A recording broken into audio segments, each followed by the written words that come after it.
again. Yep. Honesty, I like that. All right. It's really hard to follow cookies. But here's my effort. No, not working. I'm just going to hit this button. This is an actual "Why Haven't We Seen You in Church" postcard sent out by a congregation in Lynn, Massachusetts, but I'm sure they bought it from, Augsburg or whatever, that thousands of people. Have anyone received this before in the mail? Anybody? Somebody. Can you imagine? Can you imagine? All right, so this was the strategy. This was the thought. You want to just wire that up? The thought was, if I send you this really guilt-inducing postcard, you will be inspired to love God and love others more. That was the plan. That's the whole effort behind this. We are people that are motivated by guilt, right? There are some things where it's just good to feel a little stress, a little pressure to do. But imagine, this world does not exist anymore, does it? Where you can get the sad puppy postcard and say, next week I will be right there in the front row, ready for communion, right? So then there's this.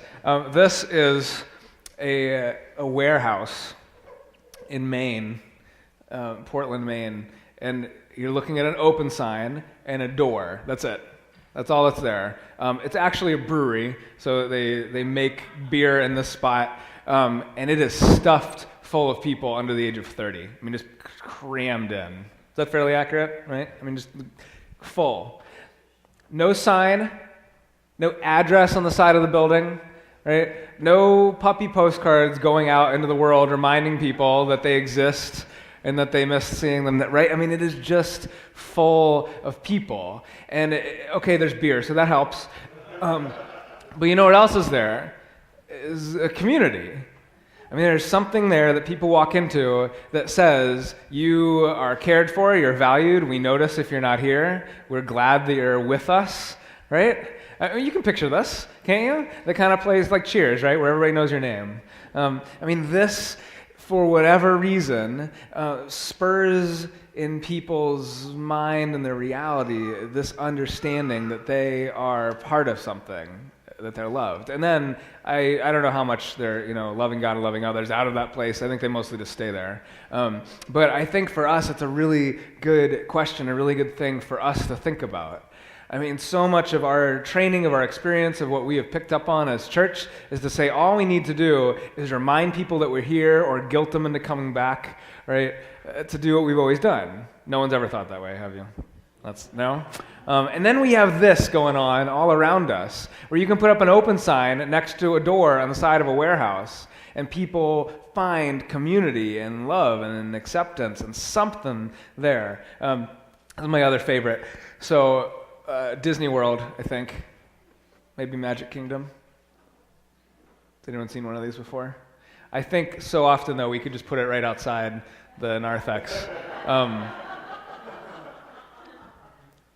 Right?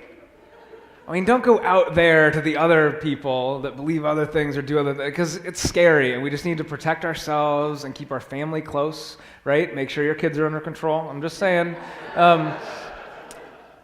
I don't know if that's like no dancing or what, but how much does this ring true, right? If only we batten down the hatches and sort of, make sure that everything is the way that it's always been, that it's good, how much better would things be? We'll just get back to where we used to be. Has anyone ever thought that or seen that or heard that from other people, right? And here's the reality. It doesn't matter whether we're out or in or thinking that way or not thinking that way. The world is changing and shifting, and it's coming in whether we want it to or not. I love that Sarah's in this picture. I'm totally ratting you out. That's actually the bishop of the Methodist Church standing at the end of the row. Everyone's ignoring him to live tweet the event. This is Nadia Bolz-Weber, if you know her, right? So also, yeah, well, of course. Yeah. But different generations, different life backgrounds, experiences, and connected to the world as it's changing and shifting and all the different stuff that's going on. And so the question for us becomes this. What is the dust? What is the stuff? What do we need to shake off? because we have stayed where we were, and now it's time to get up and go to the next place. And so Jesus says what? Shake off the dust and move on. Okay, this is where it's not rhetorical anymore. I mean, what is the dust that we need to get rid of? Ooh, old habits. Fear. How many of us don't do new things because we just don't know how they're going to turn out? Right? There's a summer camp that we work at. Amazing. So everything in New England is just on a much larger scale to get critical mass. We have 180 Lutheran congregations in 7 states. And of those 7 states, we have 1 Lutheran summer camp. And the one phrase I hear again and again and again and again at that camp, every time we go up there, what is it? Again and again and again. Amazing, beautiful, wonderful summer camp. Amazing place. I hear the same phrase again and again and again. Well,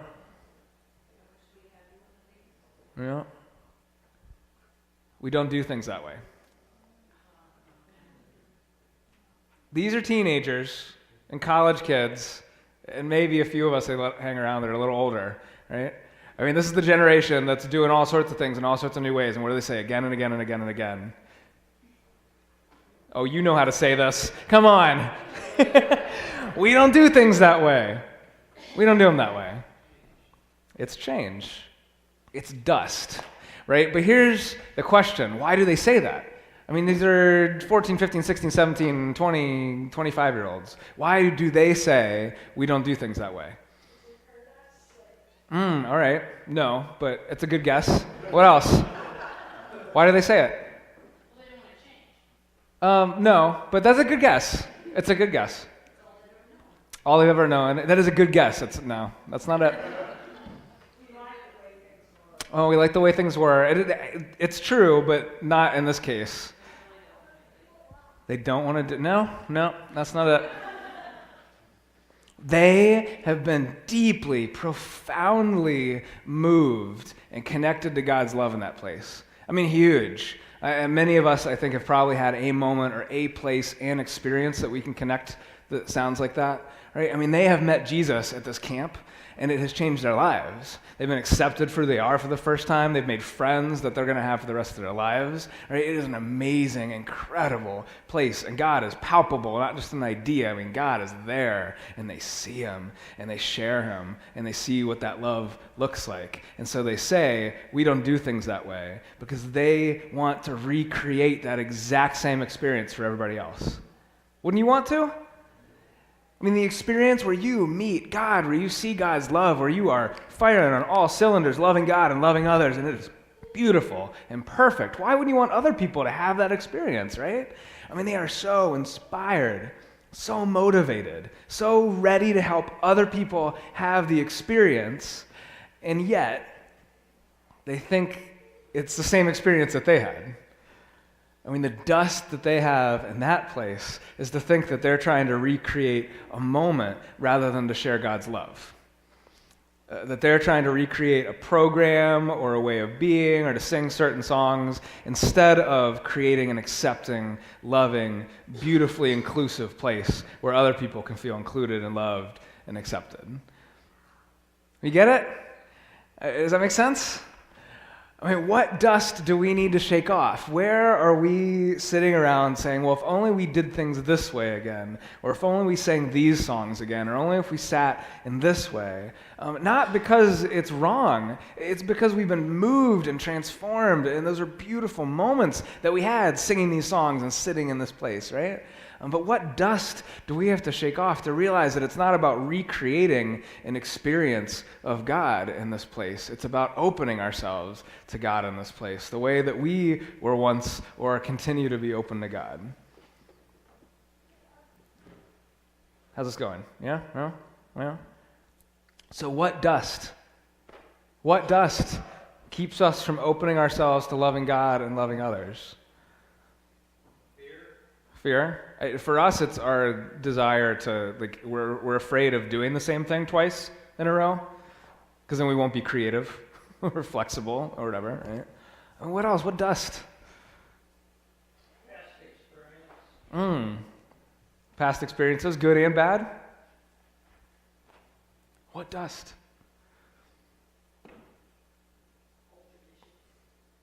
Traditions, or maybe traditions for the sake of traditions, right? Not drinking in the sanctuary, just dust. It's just dust that we just... All right, we get it. And we get that this is pretty clear and obvious. Jesus says, just shake it off and let it go. But then that begs the question, where are we going? And if we're going to shake off that dust, and if our time in this place is done, then where is the place that we're heading to next? This is where I say I have no idea, but thanks for letting me come, and lunch is going to be in a few minutes. Oh, but before I do that, these are our cats. We also have 2 cats, and I had to put a slide in because the dog gets all the credit all the time. This is our shower, and every time we get out of the shower in the morning, the cats come running in and they stare at the drain. If anyone has a cat, you totally know this, right? And because they are creatures that dwell in the what was, in the past. I mean, they have this insatiable patience and curiosity to say, where did all of that water go, right? Every single time. And it is so tempting for us to be the same way. I mean, to look at the drain and see everything that's done and gone and moved on and to say, wow, but it was really good while it lasted, right? And to fixate and to focus on it. And then there's our dog. And every single time you move towards the door, or you grab the leash, or you say the word out, what does he do? He's more than ready to go, right? I mean, he's hopping and he's running in circles and he's panting. He's like, yeah, we're going to go somewhere. It could be the vet. It could be on a walk. He has no idea. It doesn't matter where you're going. It just matters that you're going somewhere new. It's an adventure, right? And I think this is what God is trying to say when Jesus is in this place and says, stay there until you go. I mean, when we're ready to go, when we're ready to move on, when we're ready to say that God is doing something new, showing us a new way to love God and love others, maybe this is what it looks like to shake off that dust and get excited again. Not to stand and stare at it on the ground, right? But to get ready to move, to leave it behind and to realize that God is going to do something new and exciting. God's going to recreate those experiences in fresh ways for new people, right? That we will be able to share those moments, those powerful, incredible God moments that we've experienced in a community like this with new people in new ways, that they'll still happen. And that our enthusiasm doesn't come because we know where we're going. It comes because we know God is taking us somewhere. Graham just gets excited. That's what he does. That's all he's good at. He's just getting really excited again and again and again. But God says to us, get excited. I am with you. We're going to go someplace new. You have partners. You know that next place is going to be a place that you will be in until you leave it. So get excited for where I am leading you, which then begs the question, where is Jesus calling us to next? And that's not rhetorical. I mean, really, where? Right now? Outside the door? To lunch. To lunch.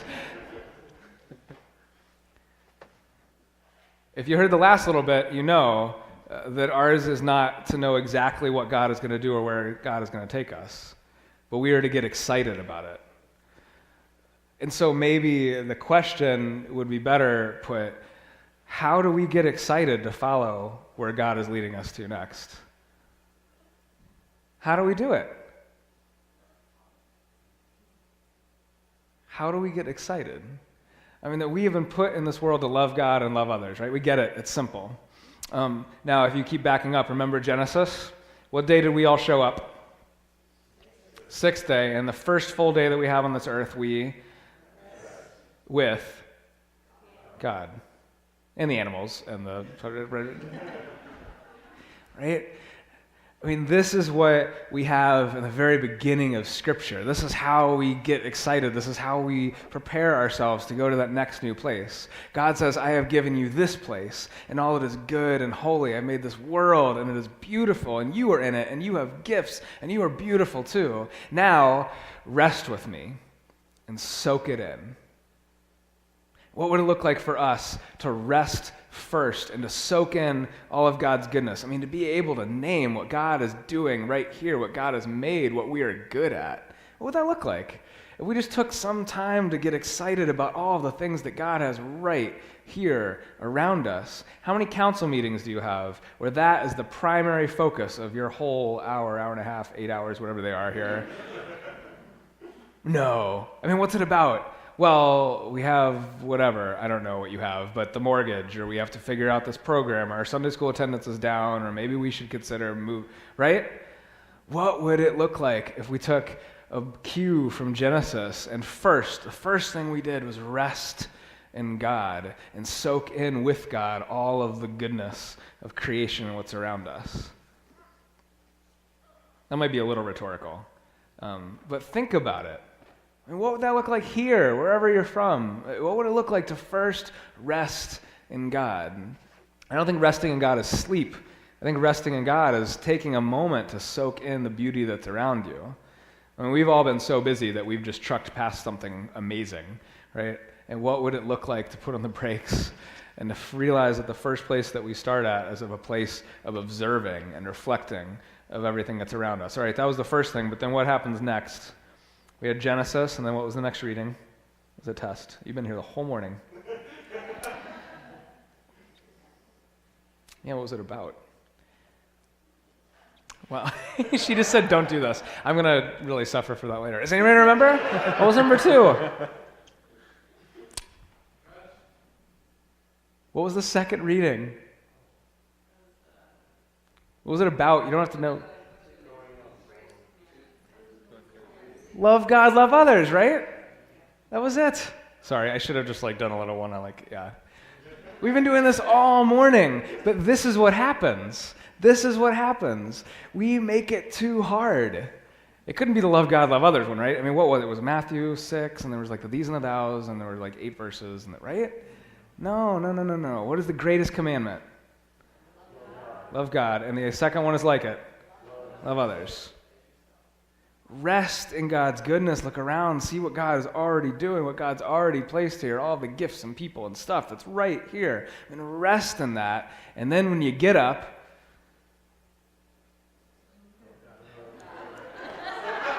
love God and love others. That is it.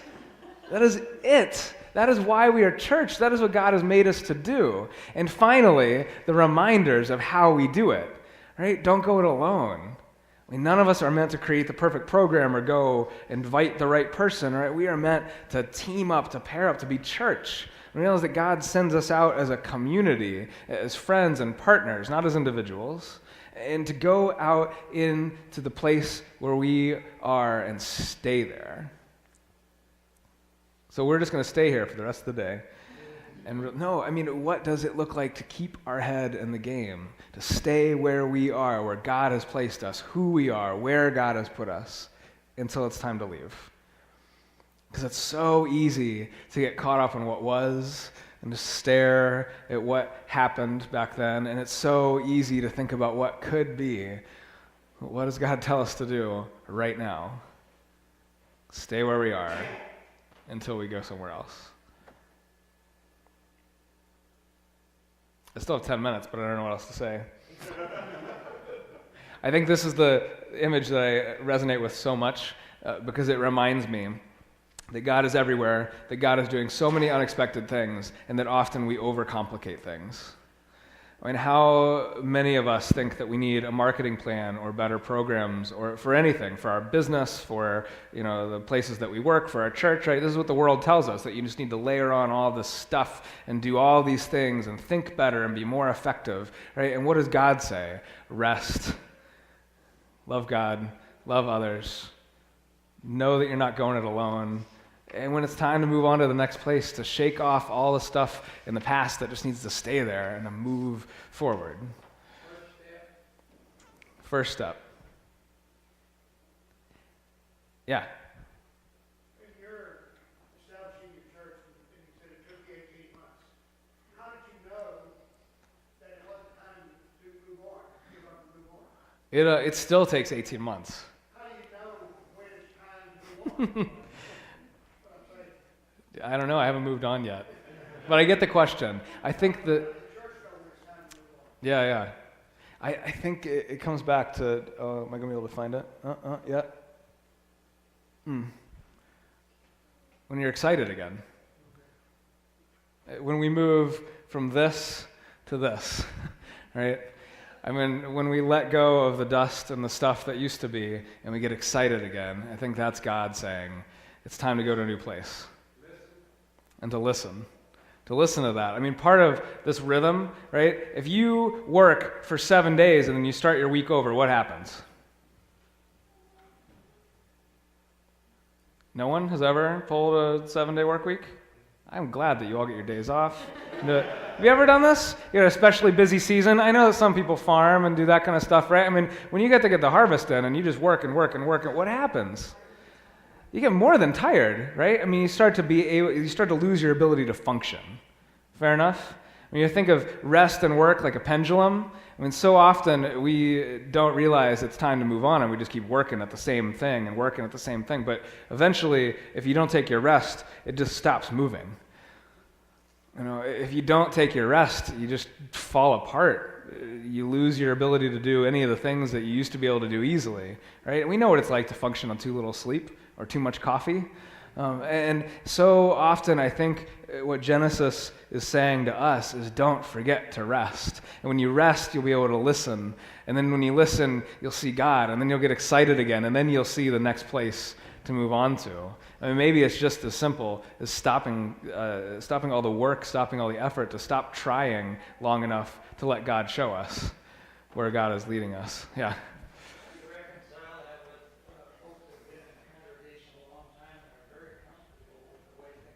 Are you a pastor? Okay, just checking. You're sitting next to one, and I wondered if he slipped you. No, it's...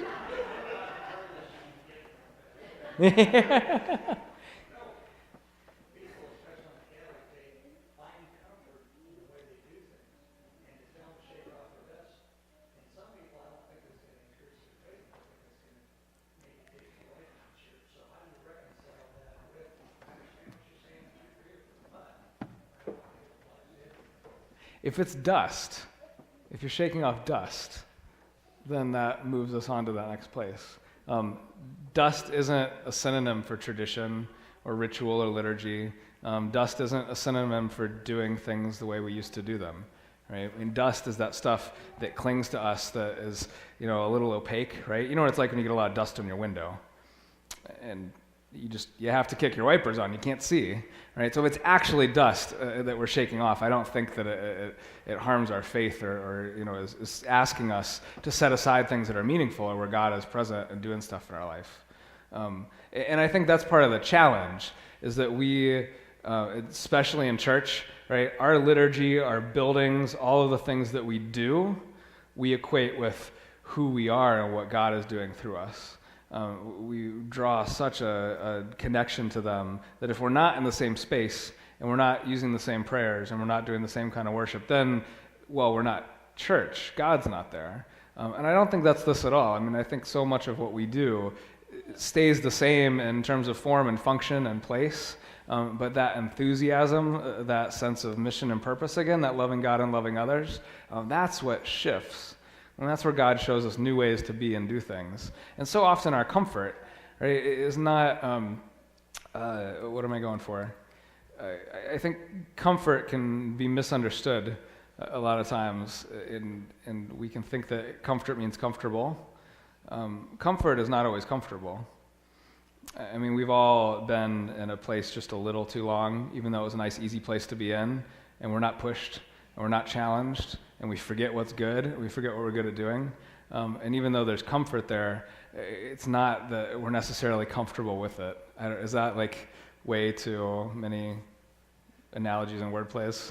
And so I think a lot of times, even though there's comfort in the way things have always been, we're not comfortable with it. I mean, if we're not feeling God moving through a place, that's not strengthening our faith.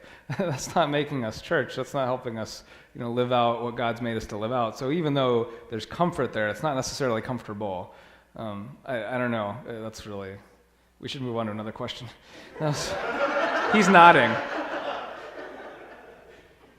Yeah, we have 5 minutes. Just keep going.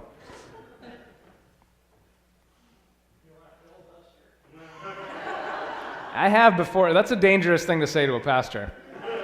We get paid to talk for a living. Yes.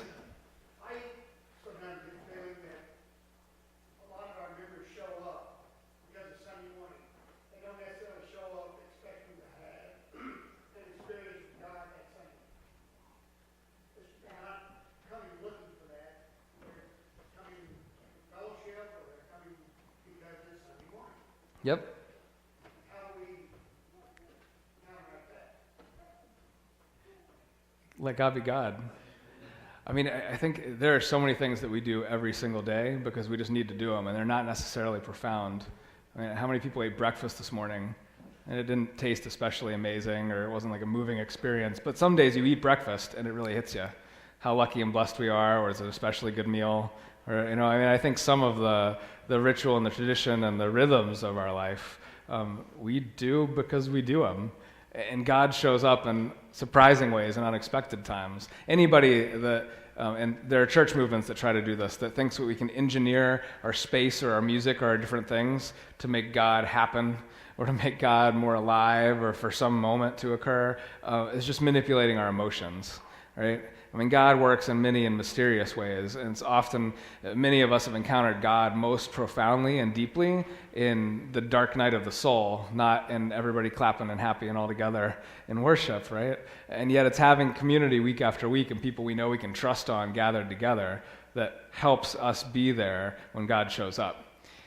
I guess what I'm saying though is if we as a church members do not go to church expecting to meet God there, Yeah, how can we convince others that they can meet Him there? I got you. Well, and how do we meet God, I think is the question, right? I mean, really, where do we see God, and how do we help to name that and share it, to look for God in the next place, and the next place, and the next place? I grew up in a church that was a very traditional ELCA kind of church.